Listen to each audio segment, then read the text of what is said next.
All right, so I'm going to talk about the pros and the cons of this gun, and it's only a grease gun, so there's not a lot to be bad or great about it. It greases, that's what it does. However, the things I do like about it, one is the fact that the way it sits, I can sit it on the floor, and the hose is long enough that I can reach everywhere on the chassis that I need to go on a truck. It's worked out real well.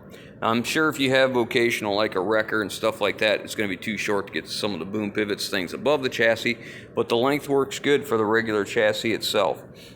All the things I like about it are that long hose, the way it sits. It has 2 speeds for a little bit faster, a little bit slower. I always leave it in 1. I never change it.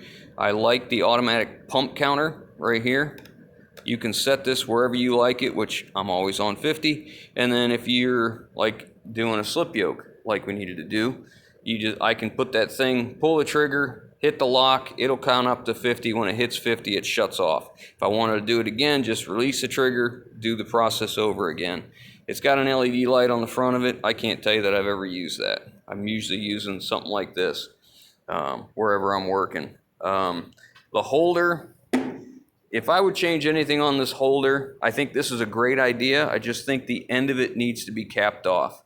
That way it keeps all the crud from accumulating. Like we do grinding and welding, and there's, rust dust and flap disc dust, and it gets in here. I mean, I could probably store it somewhere else, but it'd just be nice if that was capped off so it kept the end of it cleaner.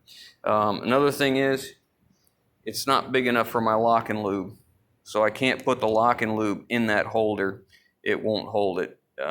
This is a whole nother problem right here. This is a lock and lube I've had for a while, and I don't put it on here because it won't go in. Anyways, that's the only downfall I'd say. I think it's like every other electric or air power grease gun out there. You get times when you get air pockets and it's tough to get out. For some reason, this seems to be a little more difficult than the other one I have, because I have 2 of these. This gun itself seems to get air pockets more than the other one. It comes with this bleeder here, and you can watch it over here. You can purge the air out of it. I can't say that works very well. I've had better luck honestly taking a dead blow hammer and tapping on the grease cartridge, standing it up on end like this and tapping on the cartridge. That seems to get the air bubbles out faster than anything. I'm pleased with it. I like it uses an M18 battery because I have several other Milwaukee tools that use the M18. I am not brand loyal, but I'll tell you, if Milwaukee makes something that I need, I'll look at theirs first. One, because Milwaukee makes good stuff, and there's a lot of people that either love Milwaukee or hate Milwaukee, and I'm a hard sell. It took me forever to come around to the Milwaukee Impact, which was the first thing I ever bought, was a Milwaukee half-inch Impact, and now I have quite a few Milwaukees. You guys know I have this.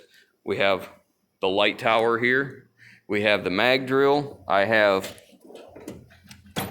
This is the 3/4 gun. I've got 2 half-inch guns. I've got a 3/8 gun.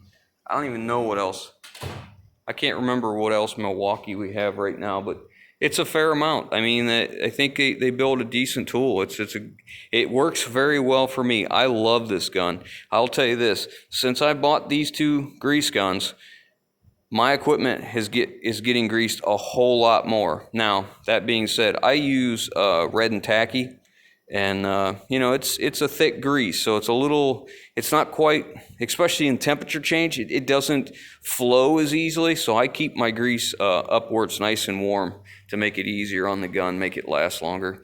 I always buy these in combos. I never buy a bare tool because I'm always looking for more batteries. I don't necessarily need more chargers, but I'm always looking for more batteries, and it seems like when you buy something in a combo, it's always a better deal.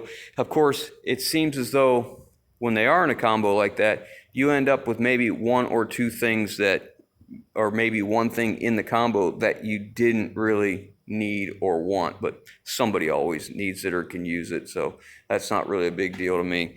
But I like combos. I think that's the best bang for your buck. But if you're looking at grease guns, for the battery powered. I like this. It works very well for me. I can't tell you that it's better than any others because I've never used it. I can just tell you that it works good for me and I have no complaints. I think the price point on these is pretty reasonable, especially in a combo deal. So hope you guys enjoyed that. Hope it helps somebody, and we'll catch you on the next one.